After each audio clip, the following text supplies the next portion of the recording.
Hello. അപ്പോൾ നമ്മളാരും Olivia വിഷയം വിട്ടിട്ടില്ല, അതുകൊണ്ട് തന്നെ ഒളിവിയ വിഷയത്തിൻ്റെ ഒരു അപ്ഡേറ്റ് ആണ് പറയുന്നത്. അപ്പോൾ ഇന്ന് പിള്ളേരെല്ലാവരും കളക്ടറേറ്റ് അവിടെ പോയായിരുന്നു. അപ്പോൾ കളക്ടറെ കണ്ടിട്ടില്ല. കളക്ടർ പേഴ്സണൽ നമ്പർ തന്നിട്ടുണ്ട്. പിന്നെ പത്രസമ്മേളനം ഇന്നല്ല ഫിക്സ് ചെയ്തിരുന്നത്. ഓക്കെ, അതുകൊണ്ട് ഇനി അതിൻ്റെ അകത്ത് ആരും കിടന്ന് ഇതാക്കണ്ട. പത്രസമ്മേളനത്തിൻ്റെ ഡേറ്റ് വേറെയാണ്. ഓക്കെ, അതെവിടെ വെച്ച് നടത്തുന്നു, എന്ത് നടത്തുന്നു എന്നൊക്കെ ഞങ്ങൾക്കറിയാം. ബന്ധപ്പെട്ട പെൺകുട്ടികൾക്ക് അത് വ്യക്തമായിട്ടറിയാം എന്നാണെന്നുള്ളത്. അപ്പോൾ അതിൻ്റെ അകത്തിന് വേറെ ആരും കിടന്ന് കൺഫ്യൂഷൻ അടിക്കേണ്ട. ഞങ്ങൾക്ക് അത്ര പേർക്ക് അറിയാം എന്നാണ് പത്രസമ്മേളനം നടക്കുന്നത്, എത്രാം തീയതിയാണ് എന്നൊക്കെ ഉള്ളതെല്ലാം അറിയാം. അപ്പോൾ നിങ്ങൾ പത്രസമ്മേളനം നടക്കുന്ന ടൈമിൽ അറിയിക്കാം കേട്ടോ, ഇവിടെ ഈ പത്രസമ്മേളനം നടക്കുന്നു എന്നുള്ളത്. അപ്പോൾ എല്ലാവർക്കും ബാക്കിയുള്ളവർക്ക് ആർക്കും വരണമെന്ന് വന്നാൽ അത്. ഇനി പത്രസമ്മേളനം എന്ന് പറഞ്ഞു കഴിഞ്ഞാൽ അവിടെ എല്ലാ മീഡിയ ചാനൽസിൻ്റെ ഫ്രണ്ടിലാണത് നടത്തുന്നത്. അല്ലാതെ അവിടെ ന്യൂസ് 18 മാത്രമല്ല ഉണ്ടായിരിക്കുക, അവിടെ എല്ലാ ചാനലുകളും ഉണ്ടായിരിക്കും. എല്ലാ പത്രസ്ഥാപനങ്ങളും ഉണ്ടായിരിക്കും. ഇതിനാണ് മീഡിയ പ്രസ് മീറ്റിംഗ് എന്ന് പറയുന്നത് കേട്ടോ. അല്ലാതെ ഇവർക്ക് വേണ്ടി മാത്രം പിന്നെ മറ്റവർക്ക് വേണ്ടി മാത്രം അങ്ങനെയല്ല. ഇത് ഇവരെല്ലാം കൂടെ ഒന്നിക്കുന്ന സ്ഥലമാണ് ഈ പ്രസ് മീറ്റ്. ഇപ്പോൾ മനസ്സിലായല്ല. ഇനി അതിൻ്റെ അകത്ത് കൺഫ്യൂഷൻ വേണ്ട. ഇനി അതേ കണക്ക് അടൂരിൽ പ്രസ് മീറ്റ് ഇല്ല. ഓക്കെ, പത്തനംതിട്ടയിലാണുള്ളത്. അതുകൊണ്ട് ആരെങ്കിലും അടൂര് പോയിട്ട് പ്രസ് മീറ്റ് നടത്തുമെന്ന് പറഞ്ഞു കഴിഞ്ഞാൽ അത് ഉഡായിപ്പാണ്. നടത്തേണ്ടത് പത്തനംതിട്ടയിലാണ്. ഓക്കെ, പത്തനംതിട്ടയിലാണ് പ്രസ് ക്ലബ്ബ് ഉള്ളത്, അവിടെ പോയി നടത്തണം. ഇനി ഇന്നത്തെ നമ്മളെ എന്താണ് അവിടെ സംഭവിച്ചത്, എന്താണ് കിട്ടിയത്, ഇത് നടന്നതെന്നൊക്കെ ഉള്ളത്. അതിൻ്റെ പ്രധാനപ്പെട്ട ഒരു സംഭവം എന്ന് പറയുന്നത്, ഒന്ന് പെൺകുട്ടികൾക്ക് മൊബൈൽ ഫോണും സിമ്മൊക്കെ തിരിച്ചു കൊടുക്കാമെന്ന് പറഞ്ഞു. രണ്ടുപേര് വെച്ച് വന്നു കഴിഞ്ഞാൽ അവിടുത്തെ അടൂരിലെ CIO SIO ആരാണ്ടൊക്കെ ഇത് കൊടുക്കാമെന്ന് പറഞ്ഞിട്ടുണ്ട്. അതിൻ്റെ ആവശ്യമില്ല. ഈ പെൺകുട്ടികൾക്കെല്ലാം ഒരുമിച്ചാണ് കിട്ടേണ്ടത്. ഇപ്പോൾ രണ്ട് വെച്ച് രണ്ടുപേരായിട്ട് ഓരോ ദിവസം ചെന്നിട്ട് മേടിക്കേണ്ട ആവശ്യമൊന്നുമില്ല. അപ്പോൾ അത് തന്നെയാണ് തീരുമാനമുള്ളത്. ഇനി ഈ പരാതി തീർപ്പാക്കി, അതായത് ഇവർക്ക് മൊബൈൽ ഫോൺ കൊടുക്കും, ഇനി പൈസയുടെ കാര്യങ്ങൾ ലേബർ ഡിപ്പാർട്ട്മെൻറ്റ് ചെയ്യും, പിന്നെ അങ്ങനെയൊക്കെയുള്ള കാര്യങ്ങളൊക്കെ ചെയ്യുമെന്ന് പറഞ്ഞുകൊണ്ട് പോലീസ് റിപ്പോർട്ടൊക്കെ റെഡിയാക്കി CMന് തിരിച്ചയച്ച് ഈ പരാതി തീർപ്പാക്കിയെന്നാണ് കിടക്കുന്നത്. അപ്പോൾ തീർപ്പാക്കിയതിന് ഞങ്ങൾക്ക് തീർപ്പായിട്ടില്ല എന്ന് പറഞ്ഞുകൊണ്ടുള്ള ഒരു പരാതി സമർപ്പിച്ചിട്ടുണ്ട് ഓൾറെഡി. ഓക്കെ, പിന്നെ പോലീസുകാരെ അറിയാൻ വേണ്ടിയിട്ട് പറയുകയാണ്, ഞങ്ങൾ അങ്ങനെ ഒരു പരാതി ഇന്ന് സമർപ്പിച്ചിട്ടുണ്ട്. ഞങ്ങളെ പരാതി ഇതുവരെ തീർന്നിട്ടില്ല. ഞങ്ങൾക്ക് പരാതികൾ ഇത് കൂടുതലുണ്ടായിരുന്നു, ഞങ്ങളാരും വിളിച്ച് സംസാരിച്ചില്ല, അതുകൊണ്ട് തന്നെ പരാതി തീർന്നിട്ടില്ല.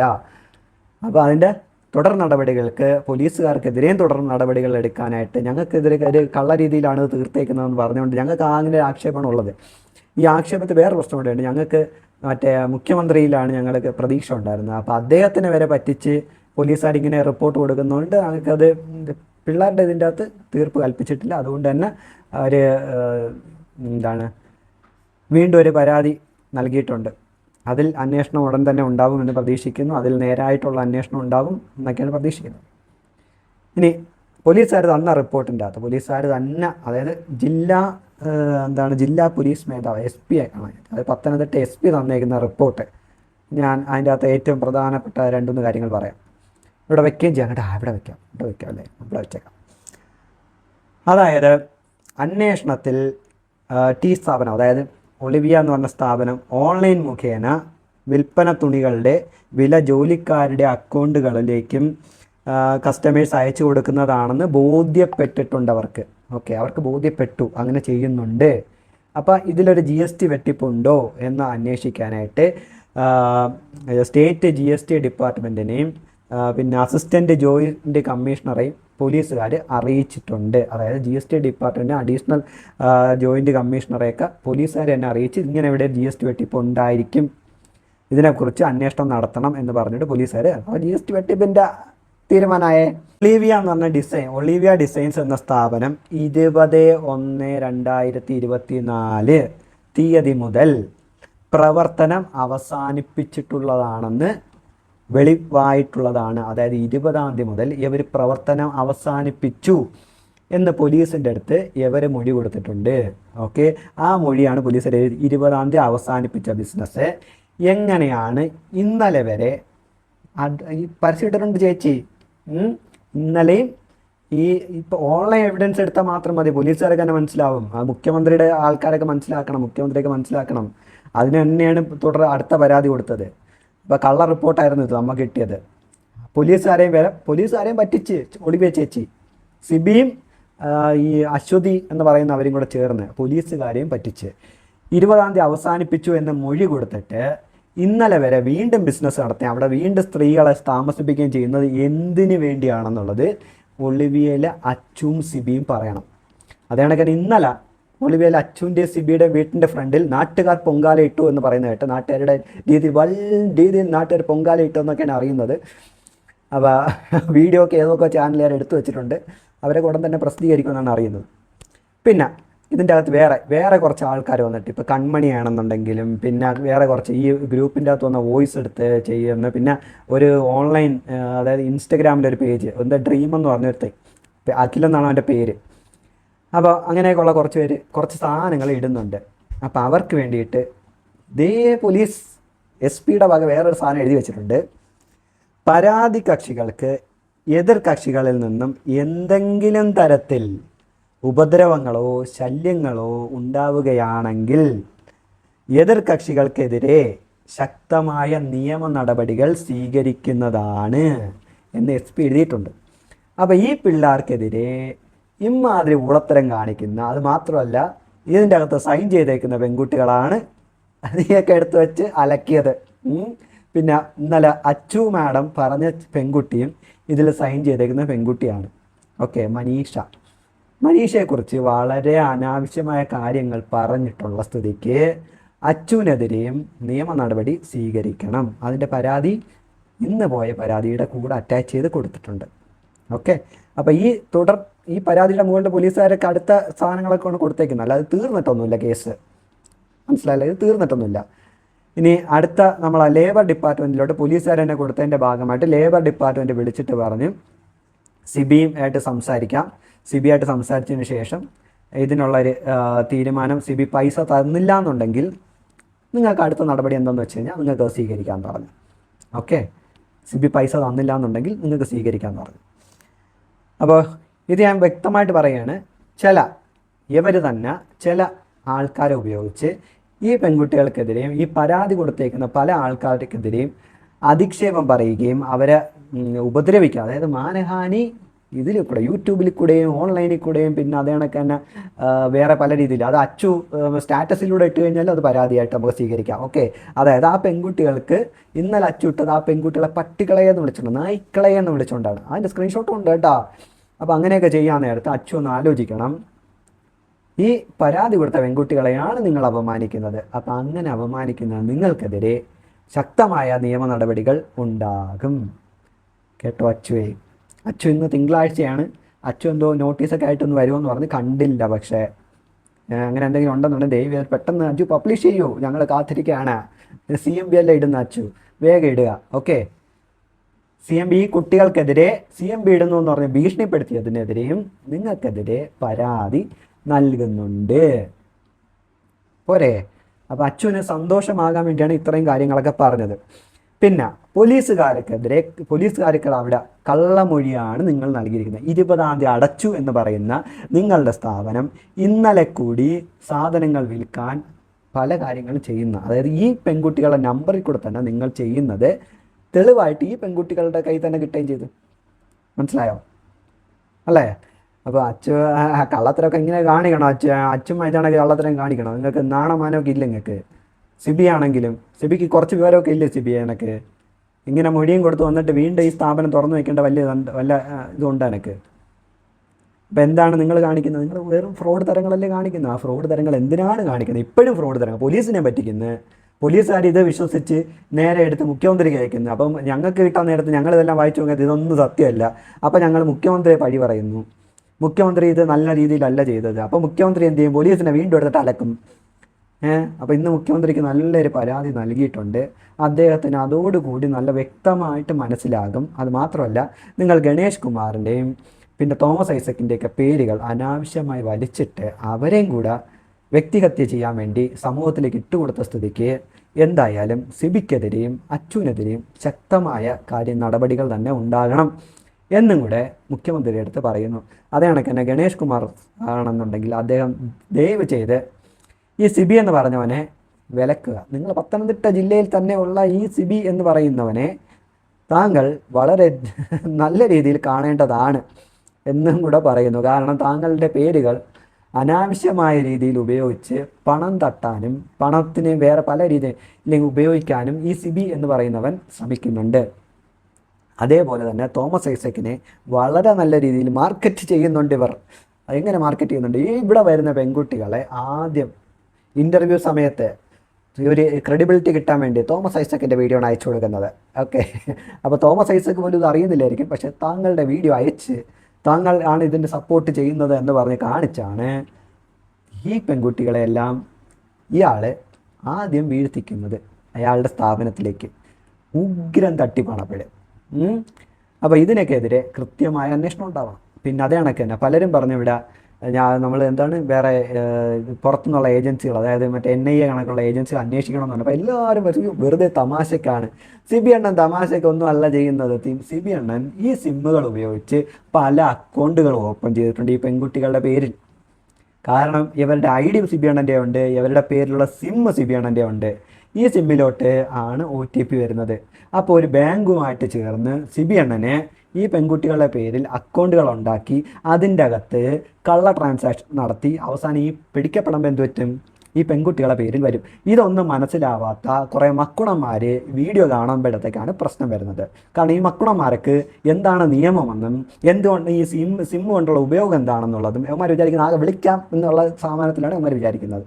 അപ്പോൾ അങ്ങനെയുള്ള മക്കുണന്മാരടുത്ത് പറയാണ് ഈ സിം കൊണ്ടും അവരുടെ ആധാർ കാർഡ് അങ്ങനെയുള്ള പല സാധനങ്ങൾ IDs അവരുടെ ഇരിക്കുന്ന കാരണം തന്നെ ഇവന് ആ പെൺകുട്ടികളുടെ പേരിൽ അക്കൗണ്ടുകൾ ഓപ്പണാക്കി കള്ള ട്രാൻസാക്ഷനുകൾ ആ പെൺകുട്ടികൾ പോലും അറിയാതെ അവരുടെ പേരിലുള്ള സിമ്മും അവരുടെ പേരിൽ അവ എടുത്തേക്കുന്ന അക്കൗണ്ടുകൾ ഉപയോഗിച്ച് വളരെ വലിയ രീതിയിൽ ഈ സിബി എന്ന് പറയുന്നവൻ തട്ടിപ്പ് നടത്തുന്നുണ്ട്. എന്തുകൊണ്ട് GST ഡിപ്പാർട്ട്മെൻറ്റ് എത്രയും വേഗം ഇതേ കണക്കുള്ള രാജ്യദ്രോഹികളെ, കാരണം ഇവൻ സാമ്പത്തിക ഇടപാട് നടത്തും, രാജ്യത്തെ പറ്റിച്ചുകൊണ്ടാണ് ഇവൻ സിബി എന്ന് പറയുന്നവൻ ഇതേ കണക്കുള്ള തട്ടിപ്പ് നടത്തും. രാജ്യത്തിൻ്റെ സമ്പദ് വ്യവസ്ഥയെ മൊത്തം തകിടം മറിക്കുന്ന രീതിയിലാണ് ഈ സിബി എന്ന് പറഞ്ഞവൻ.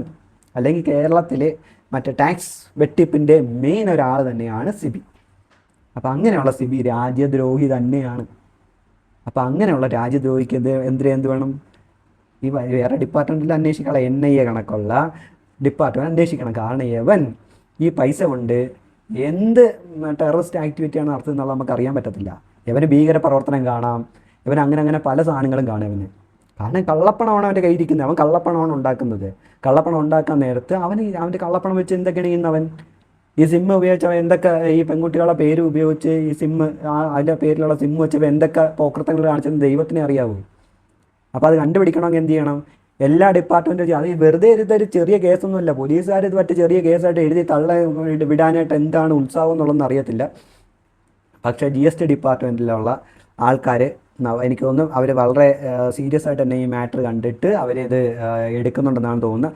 അങ്ങനെയാണെന്നുണ്ടെങ്കിൽ സിബിക്കെതിരെ വളരെ വലിയ അന്വേഷണം തന്നെ നടത്തണം. സിബി എന്ന് പറഞ്ഞാൽ ചെറിയ ആളൊന്നുമല്ല. സിബിയുടെ കയ്യിൽ ഒരുപാട് കള്ളപ്പണം വന്നിട്ടുണ്ട്. സിബി ഒരുപാട് രീതിയിൽ കള്ളപ്പണങ്ങൾ ട്രാൻസാക്ഷൻ നടത്തിയിട്ടുണ്ട് ഈ ബാങ്ക് അക്കൗണ്ടുകൾ ഉപയോഗിച്ച്. സിബി ഒരു ദിവസം തന്നെ 6-7 അക്കൗണ്ടുകളിലോട്ടാണ് പെൺകുട്ടികളുടെ അടുത്ത് പൈസ ട്രാൻസാക്ട് ചെയ്യാൻ പറയുന്നത്. ഓക്കെ, ആദ്യം ഒരു പെൺകുട്ടികളുടെ അക്കൗണ്ടിൽ തന്നെ ഒരു ദിവസം 1 ലക്ഷം ഒക്കെ വന്നിട്ട് മറ്റേ ബ്ലോക്ക് ആക്കും. ജിമെയിൽ അല്ല, മറ്റേ ഗൂഗിൾ പേ 1 ലക്ഷമൊക്കെ ആവാൻ നേരത്തെ അവിടെ ട്രാൻസാക്ഷൻ ബ്ലോക്ക് ആക്കുന്നുണ്ട് അവരുടെ. അങ്ങനെ എത്ര പെൺകുട്ടികൾ? 40 പെൺകുട്ടികളാണ് അവിടെ ജോലി ചെയ്യുന്നതെന്ന് അവൻ പറയുന്നത്. 40 പെൺകുട്ടികളെന്ന് അവന്മാർ പറഞ്ഞതിൻ്റെ ഇപ്പോൾ കുരുക്ക് അവന്മാർ തന്നെ പിടിക്കും. അപ്പോൾ ഒരു ദിവസം ഒരു പെൺകുട്ടിയുടെ അക്കൗണ്ടിൽ നിന്ന് 1 ലക്ഷത്തിൻ്റെ ട്രാൻസാക്ഷൻ നടക്കുന്നെങ്കിൽ ഒരു ദിവസം 40 പെൺകുട്ടികളെ നടക്കാൻ പോകുന്നത് 40 ലക്ഷത്തിൻ്റെ ട്രാൻസാക്ഷനാണ് എന്നുള്ളത് മനസ്സിലാക്കണം. വെറുതെ ചിലവന്മാർ വന്നിരുന്ന് ഈ കൊണ അടിക്കുന്ന സമയത്ത് ഇതിൻ്റെ അകത്തുള്ള കാര്യങ്ങൾ മനസ്സിലാക്കണം. ഇതിൻ്റെ കാര്യങ്ങൾ വ്യക്തമായി GST ഡിപ്പാർട്ട്മെൻറ്റ് വരെ മനസ്സിലായി. ഓക്കെ, GST ഡിപ്പാർട്ട്മെൻറ്റിലെ ഒരാൾ നമ്മളോട് സംസാരിച്ച പുള്ളിക്ക് വരെ മനസ്സിലായി പെട്ടെന്ന് ഇതിൻ്റെ അകത്ത് ഇങ്ങനെയുള്ള തട്ടിപ്പ് നടക്കുന്നുണ്ടെന്ന് അവർ കൃത്യമായിട്ട് മനസ്സിലാവുന്നുണ്ട്. അതുപോലും എന്നിട്ടും ചില യൂട്യൂബർമാരല്ലേ, അവരുടെ സപ്പോർട്ട് ചെയ്യുന്ന യൂട്യൂബർമാർ പറയുന്നത് ഇതൊന്നുമില്ല, നിങ്ങൾ ഒന്നുമില്ല എന്ന് പറഞ്ഞ് സപ്പോർട്ട് ചെയ്യുന്നവന്മാർ ലാസ്റ്റ് അവന്മാർ അകത്ത് എണ്ണിക്കിടക്കാൻ നേരത്ത് നിന്നെ നമ്മൾ അലക്കാൻ നേരത്ത് ആ ടൈമിൻ്റെ അകത്ത് കരയരുത്. പിന്നെ ആ ടൈമിൻ്റെ അകത്ത് ഞങ്ങളെ പറ്റിച്ചേണ്, ഞങ്ങളെ മറ്റേ ചെയ്ത് കാണുന്ന ഒരുമാതിരി പറഞ്ഞിട്ടൊരു കാര്യം കാണത്തില്ല. അലക്കിന് ഒരു മര്യാദയും കാണത്തില്ല. അമ്മാതിരി അലക്കും. അത് ഏത് നാറികളാണെങ്കിലും അമ്മാതിരി അലക്കും. ഇപ്പം ഞാൻ പറഞ്ഞിട്ടുണ്ട്. പറയാതെയല്ല ചെയ്യുന്ന, ഞാൻ പറഞ്ഞിട്ടാണ് ചെയ്യുന്ന. നീയൊക്കെ ചെയ്യുന്നത് ഇപ്പം ഈ പെൺകുട്ടികൾക്ക് നീയൊക്കെ അവിടെ പറയുന്നത് ഈ സിബി എന്ന് പറഞ്ഞ് ഈ അച്ചു എന്ന് പറഞ്ഞ് ലോക ഫ്രോഡുകളെ സാമ്പത്തിക തട്ടിപ്പിൽ അങ്ങേയറ്റം, പിന്നെ ഈ പെൺകുട്ടിയൊക്കെ ജോലി കൊടുക്കും മറ്റത് കൊടുക്കും എന്നൊക്കെ പറഞ്ഞ് അമ്മാതിരി തട്ടിപ്പ് നടത്തിയ യവനക്കെതിരെ നീ പ്രവർത്തിക്കാതെ ഇവരെ അനുകൂലിക്കുന്ന ഏത് നാറികളാണെങ്കിലും ശരി തന്നെ ഇതിന് ശേഷം യവന്മാർ അകത്ത് പോകാനുള്ള എല്ലാ സംവിധാനങ്ങളും ഒരുക്കി വെച്ചിട്ടുണ്ട്. ഓക്കെ, കാരണം എന്ന് വെച്ച് കഴിഞ്ഞാൽ യവന്മാർ അമ്മാതിരി ഫ്രോഡുകളാണ്. നിങ്ങൾക്ക് മനസ്സിലാവാത്തത് നിങ്ങളെ ബുദ്ധിശൂന്യത കൊണ്ട് മാത്രമാണ്. അവർ ബുദ്ധിശൂന്യരാക്കി മാറ്റിക്കഴിഞ്ഞ് അപ്പം അങ്ങനെയുള്ളവർ ഇവരെ മൂട് താങ്ങി നിൽക്കുക. ഞാൻ ഇപ്പോഴും പറഞ്ഞ ഇവരുടെ മൂട് താങ്ങി നിൽക്കുക എന്നുള്ളത്. ഇനി വേറെ ആരുടെയൊക്കെ VRS വരുന്നു, VRSൻ്റെ പേരിലാണ് VRS വരുന്നത്, ഒരു ഫ്രോഡ് തരം കാണിക്കുന്ന ഒരു നാറിക്കെതിരെ ആരൊക്കെ വന്നാലും അവർ സത്യത്തിൻ്റെ കൂടെ നിൽക്കാനായിട്ടാണ് വന്നേക്കുന്നത്. മനസ്സിലായ? അതിന് ഏത് ടോപ്പ് കമ്പനി വന്നാലും ശരി തന്നെ, ഏത് സ്ഥാപനം വന്നാലും ഈ പെൺകുട്ടികളെ സപ്പോർട്ട് ചെയ്യുന്നത് അവരൊക്കെ എന്തുകൊണ്ടാണ്? ഈ പെൺകുട്ടികളുടെ ഭാഗത്താണ് സത്യം എന്നുള്ളത്. അല്ലാതെ അപ്പോൾ അയ്യോ VRS വന്നു അല്ലെങ്കിൽ വേറൊരു കമ്പനി വന്നു, VRS മാത്രമൊന്നുമല്ല വേറെ 2-3 കമ്പനികളുണ്ട്, അതും കൂടെ പറഞ്ഞേക്കാം. ഈ പെൺകുട്ടികൾക്ക് ജോലി ഓഫർ ചെയ്ത് വേറെ പല കമ്പനികളും വന്നിട്ടുണ്ട്. കാരണം അവർ ഇതെടുക്കുന്ന സപ്പോർട്ട് ചെയ്യുന്നത്. മനസ്സിലായോ? കാരണം ഇവർ GST തട്ടിപ്പ് നടത്തുന്നത് എവിഡൻ്റ് ആയിട്ട് ഏത് പൊട്ടനും മനസ്സിലാവും. ഈ പോലീസുകാരെ ഞാൻ നേരത്തെ ഞാൻ ഇത് പറയുന്നത് വിജയരാജിൻ്റെ അടുത്താണ്. ഞാൻ വിജയരാജിൻ്റെ അടുത്ത് പറഞ്ഞു, നിനക്ക് ഈ സാമാനത്തിൽ ഒരു കോപ്പും മനസ്സിലായിട്ടില്ല. ഈ പോലീസുകാരെന്നെ എഴുതി വെച്ചിരിക്കുന്നതിൻ്റെ നീ മനസ്സിലാക്കുക. ഈ തുണിത്തരങ്ങളുടെ വില ജോലിക്കാരുടെ അക്കൗണ്ടിലേക്ക് അയച്ച് നൽകാറുണ്ടെന്ന് വെളിവായിട്ടുള്ളതിനാൽ GST തട്ടിപ്പ് നടന്നിട്ടുണ്ട് എന്നാണ് എഴുതി വെച്ചേക്കുന്നത്. പോലീസുകാർ തന്നെ എഴുതി വെച്ചേക്കുന്നത്. എന്നിട്ടും വിജയരാജ് പറയുന്നത് അങ്ങനെയൊക്കെ അയച്ചു കൊടുക്കാമെന്നാണ് പറയുന്നത്. ഏത് സ്ഥലത്താണ്ടാ നീ ജീവിക്കുന്ന? ഇന്ത്യ തന്നെയല്ലേ ജീവിക്കുന്ന? ഇന്ത്യയിലെ നിയമം തന്നെ ബാധകമായിട്ടുള്ളത് തന്നെ. നീ എന്താണ് പറയുന്നത്? നിനക്ക് ഒരു യാതൊരു ബോധം ഒപ്പണോ ഇല്ലാതെ നീ കിടന്ന് പറയുന്നത് വിജയരാജ്. ഞാൻ ഇപ്പോഴേ പറഞ്ഞേക്കാം, ഞാൻ നിൻ്റെ അടുത്ത് സംസാരിച്ച് അതുകൊണ്ടാണ് ഞാൻ പറഞ്ഞത് പറഞ്ഞത്. ഞാനിത് സംസാരിച്ച് വളരെ നല്ലതായിട്ട് സംസാരിച്ച് ഞാനിട്ട് ഇതിൻ്റെ കാര്യം പറഞ്ഞു തന്നു. അപ്പോഴും നീ പറയുന്നു അല്ല അവർ ശരിയാണ്, അവർ ശരിയല്ല, അവർ ഫ്രോഡാണ്, അവർ പക്ക ഫ്രോഡാണ്. 2 സിബി ആണെങ്കിലും ശരി തന്നെ, മണലിൽ മാളു എന്ന് പറയുന്ന അശ്വതി ആണെങ്കിലും ശരി തന്നെ. ഓക്കെ, ഫ്രോഡിൻ്റെ അങ്ങേയറ്റമാണ്. നീ പറ്റിക്കപ്പെട്ടെന്നുണ്ടെങ്കിൽ അത് നിൻ്റെ മാത്രം കഴിവില്ലായ്മയാണ്. ഞാൻ ഒക്കെ എഴുതി വെച്ചോ, നീ ഇത് എഴുതി വെച്ചോ. നീ പറ്റിക്കപ്പെട്ടുകൊണ്ടിരിക്കുന്നുണ്ടെങ്കിൽ നിൻ്റെ മാത്രം കഴിവില്ലായ്മയാണ്, നിൻ്റെ അറിവില്ലായ്മയെ സിബി എന്ന് പറഞ്ഞ ഒരുത്തനും അശ്വതി എന്ന് പറഞ്ഞ ഒരു തീം കൂടെ ചേർന്ന് നിന്നെ വളരെ രീതിയിൽ പറ്റിച്ച് പണ്ടാരം അടക്കിയിരിക്കുന്നു. നിന്നെ ഇതിൻ്റെ മുന്നേ തന്നെ പലരും പറ്റിച്ചല്ലോ. അതേ കണക്കത്തെ ഒരു പറ്റിപ്പാണ് ഇപ്പം നടക്കുന്ന പറ്റിപ്പ്. മനസ്സിലായോ? ഇനി ആദ്യം വിജയരാജ് പറഞ്ഞതെന്ന് വെച്ച് കഴിഞ്ഞാൽ ഇത് എന്താണ് മറ്റേ നമ്മളെ കിക്കും പിന്നെ ആരതിപ്പൊടിയും പിന്നെ അങ്ങനെയുള്ളവരൊക്കെ ചേർന്ന് ആണ് ഇവരെ പൂട്ടിക്കാൻ പറ്റുന്നത് നോക്കുന്നത്. ഇപ്പം അത് VRSൻ്റെ മണ്ടയിലാണ്. അപ്പം നീ തന്നെ മാറിക്കൊണ്ടിരിക്കുകയാണ് ഇങ്ങനെ. അപ്പം നിനക്ക് തന്നെ ഒരു ഇത് സ്റ്റാൻഡില്ല എന്താണ് നടക്കുന്നതെന്നുള്ള അറിയാനായിട്ട്. മനസ്സിലായോ? അപ്പോൾ ആദ്യം അതിലൊക്കെ ഏതെങ്കിലും കുറച്ചൊക്കെ നിന്ന് എന്തെങ്കിലും കാര്യങ്ങളൊക്കെ ചെയ്ത് പഠിക്കുക. അല്ലെങ്കിൽ ഈ സ്ഥാപനത്തെ കുറിച്ചുള്ള കാര്യങ്ങൾ മനസ്സിലാക്കാൻ പഠിക്കുക. എന്തൊക്കെയാണ് അവർ ചെയ്യുന്നതെന്നുള്ളത്. ഓക്കെ, അല്ലെങ്കിൽ ഏതെങ്കിലും GST വകുപ്പിലുള്ള ഏതെങ്കിലും ആൾക്കാരുടെ അടുത്ത് പോയി ചോദിച്ച് മനസ്സിലാക്കുക. ഇങ്ങനെയാണ് ഇവർ ചെയ്യുന്നത്, ഇങ്ങനെയാണ് ബിസിനസ് നടത്തുന്നത്, ഈ ബിസിനസ് ജെന്യുവനായിട്ട് ആണോ പോകുന്നത്, ഇതിൽ GST വെട്ടിക്കൊണ്ടോ എന്നുള്ള GST ഉദ്യോഗസ്ഥർ തന്നെ പറയുന്നുണ്ട് ഇവന്മാർ വെട്ടിപ്പാണെന്ന്. ഇനി ഇതിൽ കൂടെ തെളിവ് തന്നെ എന്താണ്? പോലീസുകാരൊക്കെ തന്നെ മനസ്സിലാവുന്നത് വെട്ടിപ്പാണെന്ന്. ഇനി എന്താണ് വേണമെന്ന് രാജനൊക്കെ. അപ്പം ശരി, എന്തായാലും